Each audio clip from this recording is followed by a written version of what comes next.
7:41. This is breakfast, whether you're watching us on the TV, online, listening on the radio. Great to have you with us this morning. Gloria meets only on GBNEWS, the People's Channel, Britain's news channel.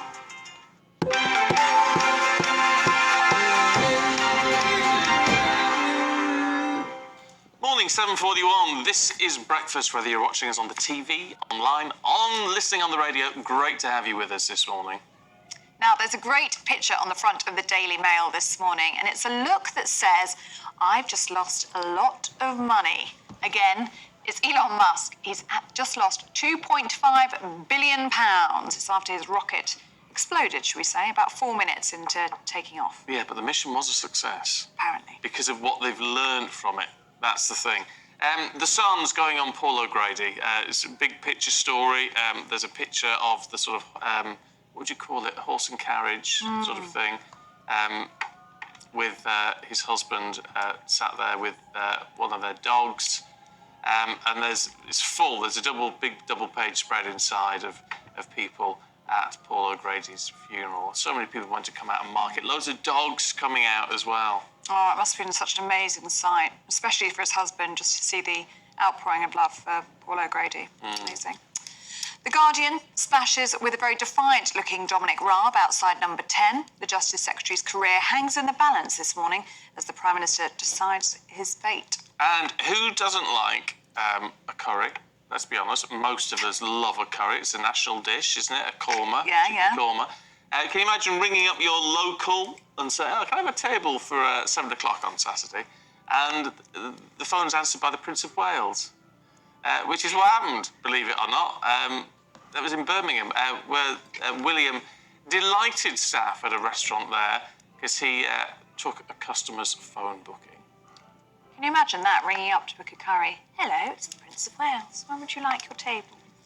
You'd be delighted. You'd leave a tip for that, wouldn't you? You would. And apparently they went down an absolute treat.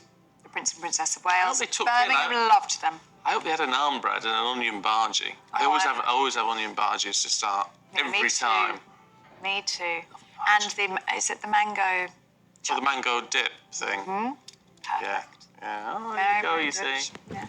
We're digressing into food again. What we like. I know you Classy love bird, I know. Yeah.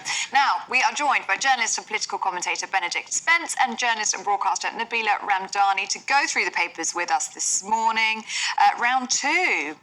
Nabila, let's have a look at the Metro, shall we? And Elon, we have a problem. Yes, indeed. I mean, some of the headlines on this story are superb, and not least of all the Metro, which is Elon, we have a problem. Sorry for the terrible American accent, but it's clearly a line from the Apollo 13 mission, one of NASA's big missions meant to land on the moon, and Tom Hanks, plays in the movie, and he delivers that line.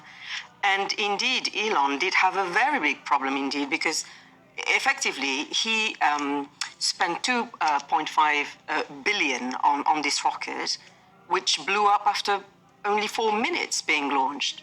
Now, the phrase "to blow up money" couldn't make any more sense. Well, yeah. But isn't it interesting? We look at it as a disaster, but in reality, it's not.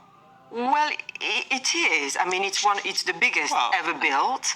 But they got it off it's the biggest ever built by a long way, and they got it off the ground. Well, that's the key. They claim to mitigate how disastrous it was. They said the very fact that it launched was a success in itself. But I'm not buying this. No, that's absolutely right. It's if you look at all the boosters now. I mean, the other SpaceX ships where they go up, and then all the booster rockets come down and land on this, and the main thing comes and lands on the pad. All of that was unheard of, unimaginable just a few years ago, and it took lots and lots of efforts for those boosters to come out. They were all collapsed. This is how you learn. Yeah. Well, this is what Musk tweeted himself. He said, "Congrats, SpaceX team, on an exciting test launch of Starship. Learned a lot for the next test launch in the next few months." Now, I can't remember stuff like this happening to the Starship Enterprise, can you? I mean, well, no. There's nothing exciting about any of that. That's not real, though. I hate to tell you. That's the 24th century. I can remember it happening in Star Wars, though. It happened a lot. Things blew up. Just to balance it out. But I think he's very ambitious. I think his aim is to ultimately colonize Mars. I think Stephen's right. It's like people telling Philip of Spain, you're wasting a lot of money sending ships trying to find the new world. It might have cost a little bit in the short term, but long term it paid off. We are talking about, as you say, it's reusable rockets that can actually land, that can refuel if they do reach the moon or Mars, and that are going to be taking crews of between 40 and 100 people eventually. You want it to be blowing up before it gets to the stage of putting people on it. It was significantly larger than anything else we've ever tried to launch into space. It's trial and error. It's testing. I'm quite excited by it. I'm quite happy that it's not taxpayers paying for it, if nothing else. That it's one man spending his own money. If he wants to do that, fine. I mean, it would have been nice if it had worked. It would have been nice if it worked, but eventually, I hope, it will work. Eventually, it'll get it right. And as I say, it didn't have people on it. That's the key thing. It wasn't.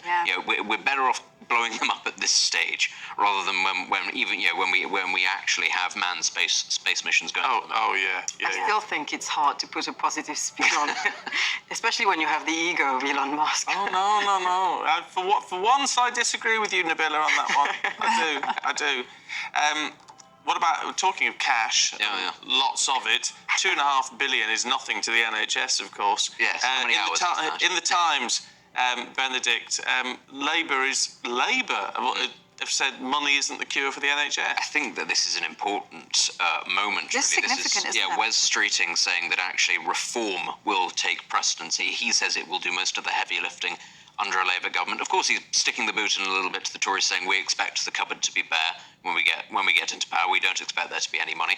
But he's saying that it'll have to be more to do with shifting resources to things like GPs and local care, rather than just throwing money at emergency services. He cites the King's Fund report, which says that the problem is far too much money is being thrown at the NHS into the wrong places at the last minute to try to patch up things that are already broken. He says he gave a speech to the King's Fund think tank, and he says, I'm not going to pretend that the NHS is the envy of the world anymore. I'm not going to trot out those lines because it isn't, and patients know that it isn't.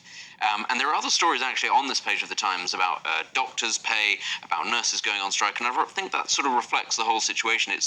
These strikes haven't actually affected people as much, I think, as people were expecting, or certainly the media were expecting, and potentially not as much as the people going on strike were expecting, because a lot of people no longer anticipate the system to work as it should. They don't expect to be seen by a doctor within a certain amount of time. So that's already the case. And then you've got doctors or nurses asking for 20, 30% pay rises. I think the public attitude then does become, actually, what is this money going to pay for if it's only going to be propping up a situation that already doesn't work? So I think it is clever from Labour, and also, frankly, it's overdue that they shift the response from the NHS is being underfunded and the Tories want to privatise it to, guys, the system isn't fit for purpose anymore. We are going to have to change how we actually use it. It is significant from Labour, isn't it, to say they're not just going to throw money at the problem anymore. This is reform, and we don't know yet what form that will take, whether it's root and branch or whether it's obviously going to take a very long time.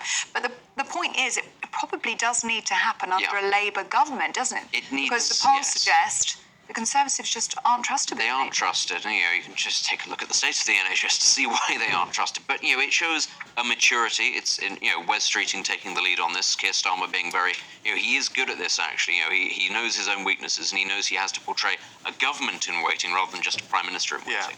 So actually, that's key, I think, here. We've got to leave it there, sadly. Benedict, Nabila, thank you both very much indeed. We'll see you in the next hour.